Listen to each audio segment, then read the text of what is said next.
तो चलिए सीधा शुरू करते हैं। रेलवे रिक्रूटमेंट बोर्ड यानी आरआरबी ने असिस्टेंट लोको पायलट 2026 के लिए एक बहुत ही मैसिव रिक्रूटमेंट नोटिफिकेशन निकाल दिया है। अब देखिए 30 से ज्यादा पेजेस का ऑफिशियल पीडीएफ नोटिफिकेशन पढ़ना और समझना थोड़ा ओवरवेलमिंग हो सकता है। इसीलिए इस एक्सप्लेनर में हम उस पीडीएफ के एक एक मेन पॉइंट को बहुत ही अच्छे से रीड करके बिल्कुल क्लियर और कॉम्प्रिहेंसिव तरीके से समझाने वाले हैं, ताकि किसी से भी कोई क्रूशियल डिटेल बिल्कुल मिस ना हो। तुरंत समझ आएगा, बस ध्यान से सुनते रहिए। इस डिटेल एनालिसिस में हम इन 6 मेन पॉइंट्स को कवर करेंगे: vacancies and important dates, eligibility and medical standards, application process and fees, avoid these application mistakes, exam pattern CBT 1 और आखिर में एग्जाम पैटर्न CBT 2।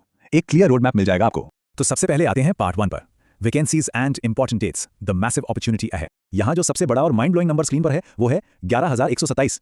जी हाँ, पूरे देश में असिस्टेंट लोको पायलट के लिए 11,127 पोस्ट पर भर्तियां निकली हैं। रेलवे में अपना करियर सेट करने का ये एक बहुत ही जबरदस्त और बड़ा मौका है दोस्तों।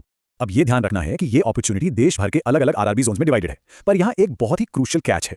कोई भी एप्लीकेंट सिर्फ और सिर्फ किसी एक आरआरबी जोन के लिए ही अप्लाई कर सकता है। जोन का सिलेक्शन बिल्कुल सोच समझ कर करना होगा, क्योंकि एक बार जोन चुन लिया तो मेरिट और कट ऑफ उसी के हिसाब से तय होगी, और एक बार लॉक कर दिया तो बाद में किसी भी हाल में बदला नहीं जा सकेगा। तो इस स्टेप पर कोई जल्दबाजी नहीं।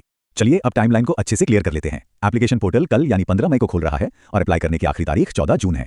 फीस जमा करने की लास्ट डेट 16 जून रखी गई है। बाय चांस अगर फॉर्म में कोई छोटी मोटी मिस्टेक हो जाती है तो घबराने की जरूरत नहीं है। 17 से 26 जून के बीच मॉडिफिकेशन विंडो ओपन रहेगी, जहां थोड़ी फीस देकर करेक्शंस किए जा सकते हैं। पर देखिए, कोशिश यही करनी है कि पहली बार में ही फॉर्म बिल्कुल परफेक्ट भरा जाए। और हाँ, 14 जून का इंतजार बिल्कुल मत कीजिएगा। लास्ट डेज में सर्वर पर इतना हैवी ट्रैफिक होता है कि फॉर्म अटक सकता है।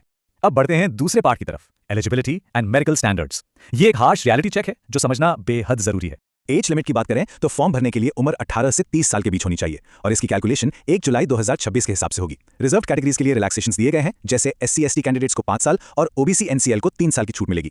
एजुकेशन के लिए आपको मैट्रिकुलेशन के साथ ITI या एक्ट अप्रेंटिसशिप या फिर इंजीनियरिंग में डिप्लोमा या डिग्री चाहिए। यहाँ पीडीएफ का एक मेन पॉइंट बिल्कुल क्लियर कर दूं, जो स्टूडेंट्स अभी अपने फाइनल ईयर के रिजल्ट का इंतजार कर रहे हैं वो इसके लिए बिल्कुल भी एलिजिबल नहीं है। आपके सारे सर्टिफिकेट्स एप्लीकेशन की आखिरी तारीख तक परफेक्टली रेडी होने चाहिए। और अब आता है सबसे क्रिटिकल पॉइंट, जिसे बिल्कुल स्ट्रिक्टली फॉलो करना है। असिस्टेंट लोको पायलट के लिए पीडीएफ में साफ लिखा है A1 मेडिकल स्टैंडर्ड। इसका सीधा सा मतलब है बिना चश्मे के आपका विजन 6/6 होना ही चाहिए। देखिए, एक लोको पायलट पर हजारों यात्रियों की सुरक्षा की जिम्मेदारी होती है, इसलिए परफेक्ट विजन के साथ यहाँ जीरो कॉम्प्रोमाइज है। अगर किसी ने लेसिक सर्जरी या आंखों की कोई भी करेक्टिव सर्जरी करवाई है तो आई एम सॉरी, वो इस पोस्ट के लिए परमानेंटली डिस्क्वालीफाइड है। ऑनलाइन फॉर्म भरते टाइम ही इसका सेल्फ डिक्लेरेशन देना होता है, तो इस रूल को बहुत सीरियसली लीजिएगा। चलिए अब आते हैं तीसरे सेक्शन पर, application process and fees. Medical और एलिजिबिलिटी के बाद अब फॉर्म और फीस के बारे में थोड़ी क्लैरिटी ले लेते हैं। फीस का स्ट्रक्चर यहाँ पीडीएफ में बिल्कुल क्लियर दिया हुआ है। जनरल और OBC कैटेगरीज के लिए एप्लीकेशन फीस 500 रुपए है। वहीं SC/ST, एक्स सर्विसमैन, फीमेल्स और EBC के लिए यह फीस 250 रुपए रखी गई है। लेकिन यहाँ एक बहुत बड़ा कैच है जो ध्यान रखना है। फीस का रिफंड आपको तभी मिलेगा जब आप एक्चुअली एग्जाम सेंटर पर जाकर CBT 1 का एग्जाम देंगे। अगर एग्जाम नहीं दिया तो कोई रिफंड प्रोसेस नहीं होगा, यह बात बिल्कुल क्लियर रखनी है। आगे बढ़ते हैं चौथे पार्ट पर, अवॉइड दीज एप्लीकेशन मिस्टेक्स। अब हम उस रेड अलर्ट जोन में हैं जहां बहुत से लोग एग्जाम शुरू होने से पहले ही डिस्क्वालीफाई हो जाते हैं, तो इन मिस्टेक से बचना है। सबसे पहली गलती लोग सिग्नेचर अपलोड करते टाइम करते हैं। ध्यान रखिए, सिग्नेचर हमेशा रनिंग हैंडराइटिंग में ही होना चाहिए।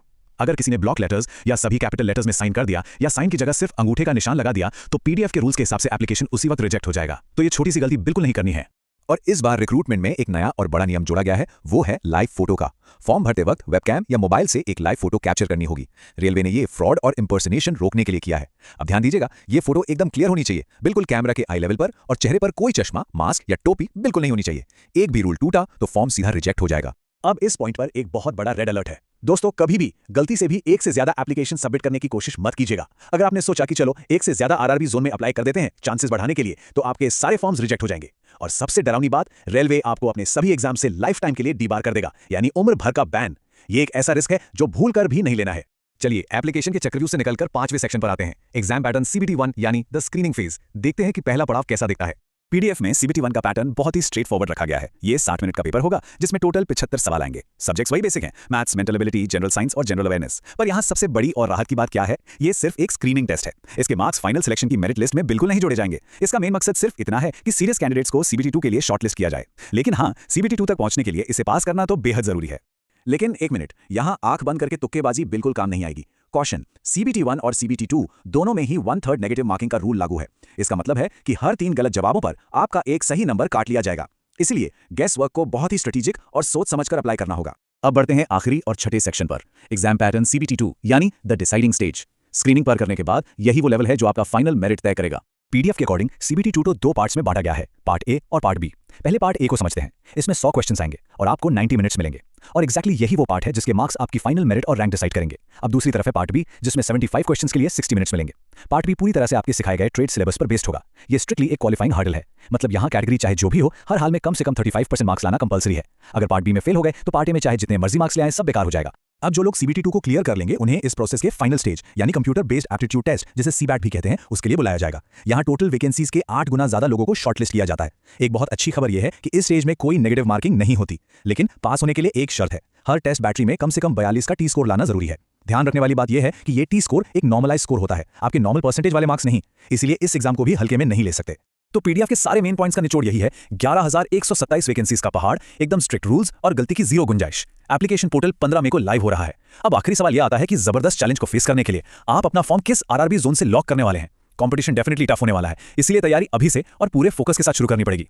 इस डिटेल एक्सप्लेनर से जुड़ने के लिए बहुत बहुत शुक्रिया और आपकी तैयारी के लिए ऑल द वेरी बेस्ट।